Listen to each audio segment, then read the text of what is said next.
एक अच्छी कविता। ये मेरे जीवन का, आदरणीय शिवाजी, मेरे जीवन का सर्वश्रेष्ठ व्यंग्य है। इससे अच्छा व्यंग्य मैं लिख नहीं पाया। कॉलम लिखता था, आपके अखबार में भी लिखता था, बहुत सारे कॉलम लिखे, लगभग 5000 हमने कॉलम लिखे अब तक जिंदगी में। कविताओं की किताबें आई, गद्य व्यंग्य की किताबें आई, लेकिन ये जो व्यंग्य बना मेरा, ये इससे अच्छा व्यंग्य मैं लिख नहीं पाया। 22 जनवरी को प्राण प्रतिष्ठा होनी थी वहाँ पर अयोध्या में। 21 जनवरी को योगी जी ने कवि सम्मेलन आयोजित किया, उसमें गजेंद्र भी थे। उसमें शर्त ये थी कि सिर्फ राम पर ही कविताएं सुनाई जाएंगी।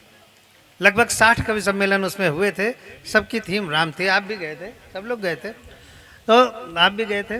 तो ये था कि राम पर कविता लिखनी। अच्छा, मैं संचालन करता था, भाषण देता था स्कूल में, बच्चों में मोटिवेशनल स्पीच देने जाता हूँ, इन सब तो लगता था कुछ लफाजी कर लेंगे और काम निकाल ले जाएंगे। ये सच्ची बात बता रहा हूँ। हम चल दिए लखनऊ से, बाराबंकी का टोल प्लाजा पार हो गया, मेरे अंदर कोई कविता नहीं थी।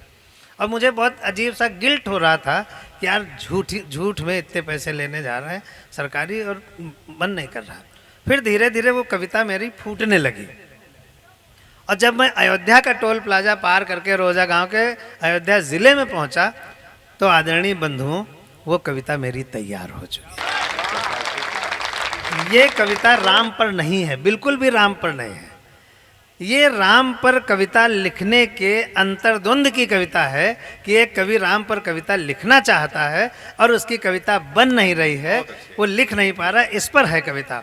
एक इसमें निवेदन है कि इसमें बीच में आप ताली मत बजाइएगा। कविता चूंकि बहुत प्रैक्टिस में नहीं है तो उसकी तंद्रा टूट जाती, फिर पकड़ना मुश्किल होता है। बिल्कुल अंत में अगर आपको कविता ठीक लगे तो एक बार ताली बजाकर मुझे आशीर्वाद दे दीजिएगा। बस शुरुआत में आप जरा सी बजा करके मुझे प्रारंभ दे सकते हैं। धन्यवाद। सुनिए, कविता शुरू होती है। मैंने सोचा राम पर एक कविता लिखूं, मैंने सोचा राम पर एक कविता लिखूं, मैं भी राम भक्त कवियों की कतार में कहीं पर तो दिखूं। मैंने सोचा राम पर एक कविता लिखूं, मैं भी राम भक्त कवियों की कतार में कहीं पर तो दिखूं। सोचा राम पर एक खूबसूरत कविता बनाऊंगा, उसे अपने भावों से सजाऊंगा, जनता को सुनाऊंगा और उसका आशीर्वाद पाऊंगा। जनता को सुनाऊंगा और उसका आशीर्वाद पाऊंगा।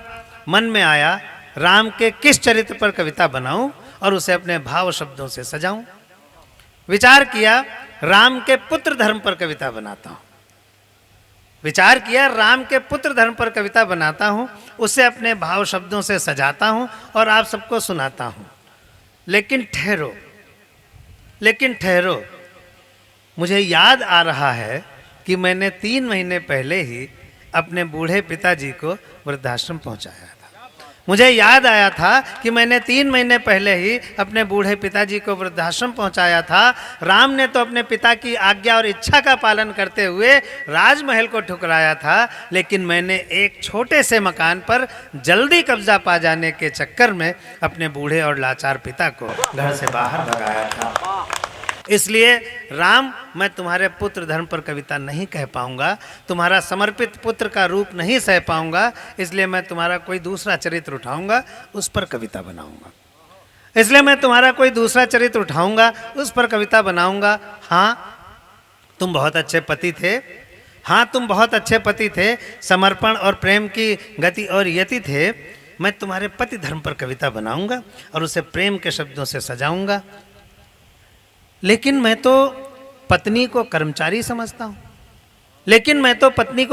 समझता हूँ, उसको अपने हर क्रोध का अधिकारी समझता हूँ। मैं यहाँ तक क्रोध में पागल हो जाता हूँ कि उसका रुचिपूर्वक बनाया हुआ भोजन का थाल भी फेंक आता हूँ। और मैं कभी कभी तो उसके विरुद्ध इतना नीचे गिर जाता हूँ कि उस पर इल्ज़ाम लगाते हुए उसके माता पिता तक को घसीट लाता हूँ। राम, तुम तो एक पत्नी व्रतधारी थे, लेकिन मैं कह रहा हूं कि जब मेरी पत्नी मायके जाती है तो मैं चारित्रिक रूप से मतवाला हो जाता हूं और मोहल्ले की सारी स्त्रियों को अपनी कामुक नज़रों का शिकार बनाता हूं। इसलिए राम, मैं तुम्हारे पति धर्म पर भी कविता नहीं कह पाऊंगा। मुझे क्षमा करना, मैं तुम्हारे समर्पित पति रूप को भी नहीं सह पाऊंगा। इसलिए मैं तुम्हारा कोई दूसरा चरित्र उठाऊंगा और उस पर कविता बनाऊंगा। हाँ, तुम बहुत अच्छे मित्र थे, हाँ, तुम बहुत अच्छे मित्र थे, तुमने मित्रता का धर्म निभाया था, तुमने सुग्रीव को किष्किंधा का और विभीषण को लंकापति बनाया था, इसलिए मैं तुम्हारे मित्र धर्म पर कविता निश्चित तौर पर बनाऊंगा और उसे मित्रता के संबंधों की एक खूबसूरत कविता कहलाऊंगा। लेकिन मुझे याद आ रहा है कि 3 महीने पहले मैं अपने घनिष्ठतम मित्र से 50,000 रुपये उधार लाया था और उसे कसम खाकर 1 हफ्ते के भीतर वापस करने का पक्का वादा करके आया था।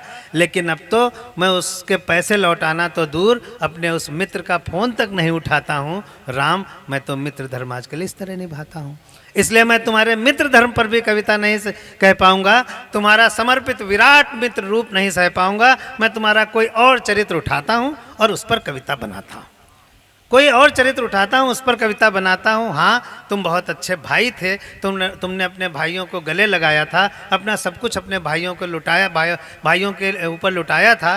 तुमने भरत को अपने स्थान पर अयोध्या का राजा बनाया था, लक्ष्मण को अपने पुत्रवत स्नेह से नहलाया था। लेकिन ठहरो राम, अभी कल मुझे अदालत जाना है, अपने 3 भाइयों पर चल रहे संपत्ति के बंटवारे की मुकदमे की तारीख को आगे बढ़वाना है।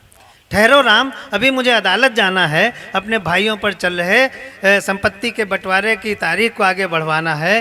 राम, मैं लालच में कभी कभी इतना नीचे गिर जाता हूँ, राम, मैं कभी कभी लालच में इतना नीचे गिर जाता हूँ कि अपने भरत और लक्ष्मण जैसे भाइयों पर चरित्रहीनता के झूठे आरोप तक लगाता हूँ।